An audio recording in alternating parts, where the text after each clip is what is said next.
In second year, I just kind of realized that, I enjoyed problem solving around coding, but I did not like coding as such. We pitched to Startup India, they liked our idea, and we got incubated with them. We shut it down after a year and a half, mainly because we knew that it was not going to scale. They're all of them bring their A game to office every day. They're all people that you can look up to. They're all people that you can laugh with, that you can chat.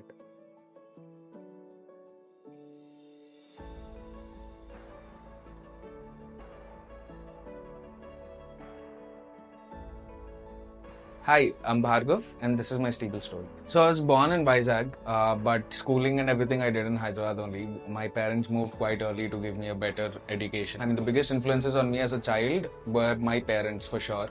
My mom, she was the one who taught me discipline. She was extremely organized, extremely disciplined. From my dad, I got a lot of free thinking, exploration, just anything that you're interested in, you should just go behind it and understand what it is. They were at odds with each other, what my dad used to tell me and what my mom used to tell me. So I think I kind of got the best of both worlds. And especially for a product manager, I think both of both of those things are very important. To be honest, I didn't really feel much of it because I myself was actually very interested in maths, physics, chemistry. And at that point, honestly, I didn't know of too many other options. And I enjoyed my math, I enjoyed my physics, so I was like, why not? It really didn't seem like a choice to me. It just felt very natural that I should do this. And just turns out that I enjoyed it so much that I spent so much time on it that I happened to go into IIT. Yeah, so I think IIT, the biggest thing for me about IIT was just meeting people from so many different backgrounds, cultures, beliefs, values, all of that, right? Um, I mean, I've been in Hyderabad all my life, right, until I've gone to IIT. And the people I've met, they all have certain commonalities amongst them. There's no one I've not met, but no one I've been close to who's really very different from me. In second year, I just kind of realized that, I enjoyed problem solving around coding, but I did not like coding as such. And that was when that kind of triggered in me, a search for, okay, what am I going to do now? Because I'm not going to get placed in from college if it's not going to be coding. So what is my next move? And that is where I was exploring a lot of things. I was exploring becoming a game designer. I was exploring a bunch of other things. One of my seniors, he had started up when he was in college only. He was a couple of years elder to me. So he was in the third year when I was in first year. And he started this yearbook idea, right? And before he graduated, he had sold it to another company. So I think that was my first taste of success. That, I mean, not that the success was mine, but just seeing someone succeed making a startup, and someone who I know so well, my friend Mukesh. So he was part of the entrepreneurship development cell. He was leading it at that point, and he was really into startups, right? So I used to bounce a lot of ideas with him, and I knew I was interested. Uh, there's a very common thread that goes between game design and entrepreneurship, actually, because you have to think about how your users in game design, gamers, and in entrepreneurship, your users, so how they behave, how they would react, what they would want, what their motivations are, and you have to build around that. So I feel like game design and entrepreneurship are very similar that way. So I kind of connected with him. We kept speaking, and then one day we were discussing about this idea about peer-to-peer rentals, and I was super into it. I thought that was the future at that point. We saw similar models become huge outside of India. So, we thought we'd be the first ones to do this and we'll crack it. And we did get relative success. We started off with a WhatsApp group. Then we went deep into one niche, which was photography equipment. And Startup India we pitched to Startup India. They liked our idea and we got incubated with them. So I think that was when we realized that, okay, this can actually become something. So he dropped his placement offer. I didn't sit for placements. I dropped my game design. So I had applied for MS and I got in, but I thought I would go, but then I dropped that. It did pretty well at the start, but we shut it down after a year and a half, mainly because we knew that it was not going to scale. So it could work as a small business, but it was not fitting our ambitions. We could not scale it beyond a point. It was very clear, and it was very operationally heavy as well. So we felt like the effort versus reward was not worth it, and we decided to shut it. But I think biggest learnings from there is how important your co-founder is, how important your team is, because they are the ones who do and drive everything. And C, don't do operation and logistical business, because that is simply one of the toughest things to build. I think I joined Cashfree relatively early, not super early, but I think I was like the 100th employee, 110th employee as such. I joined a product which was built in a hackathon, right?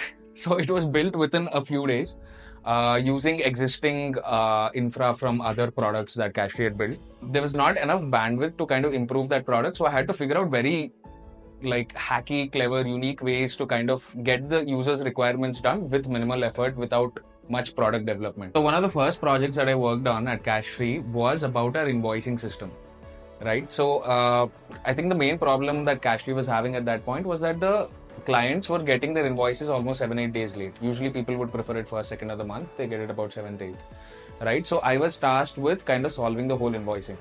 And so the reason that issue was happening was because every product, we had like 4 or 5 products at that time, every product had their own invoicing system. So what I was tasked with was to kind of amalgamate all those invoicing systems into one, create one central invoicing system. And that was actually a very challenging project for my first project, because I literally had to understand how each and every team does their invoicing. I had to go deep into each and every team. So building that actually dropped the invoicing lead time from 7 days to literally like few hours. So people were getting their invoices instantly. They were super happy with that. And it was a decently long project. Took me about 2 to 3 months to build it. I actually wanted to work in edtech since a while. I mean, that's like one of my passions. Edtech, finance and gaming, right? These 3 are the industries where I want to work. Because in B2B, each and every client is very important. Each and every client have customized needs. You have to build specifically for them. This is more about scale, right? QMath, that was one big difference. The second thing, actually, QMath specifically I chose because we all know how edtech industry is. It's very sales heavy, but QMath was actually not like that. You know, rather than 1 to 500, 1 to 600 classes, they were 1 to 1, 1 to 4 max. One very similar thing between, a fintech, a finance startup and an edtech startup is that it's very valuable emotionally and monetary, obviously, to the user. A child's education is, people care about that as much as they care about putting their money in a deposit. Stable actually reached out to me. I was at that point, I had quit QMath and I was taking a short break. And I really didn't notice Stable Money anywhere, because the moment the recruiter pitched the idea to me, I was like, this is going to be big for sure. Because one centralized platform for all fixed income instruments, that's never been done before. People always focus on equities. After I got to know who the founders were, that kind of got me even more hooked onto this. So I was like, this is definitely worth a shot. For the final round with Saurabh and Harish, I have been asked to fly down here. So I flew down like almost couple of days later. I had the interview, and then that night itself I get a call from Saurabh saying that why don't you start working from tomorrow. And I was like, just came to Bangalore today, and then tomorrow I'm joining. And then, he's a very good negotiator. So, I was there at Stable Money office the next day, starting my first day. If someone asked me why Stable, I think one of the biggest points is the people here. They're all of them bring their A game to office every day. They're all people that you can look up to. They're all people that you can laugh with, that you can chat, just in and out of office, you can be the same way with them.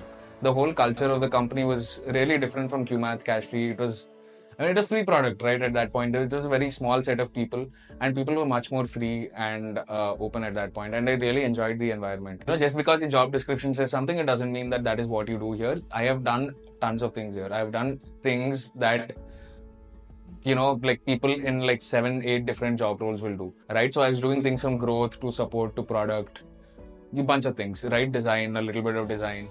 That kind of made me understand that, product, previously I thought, product was the thing, product was the most important lever.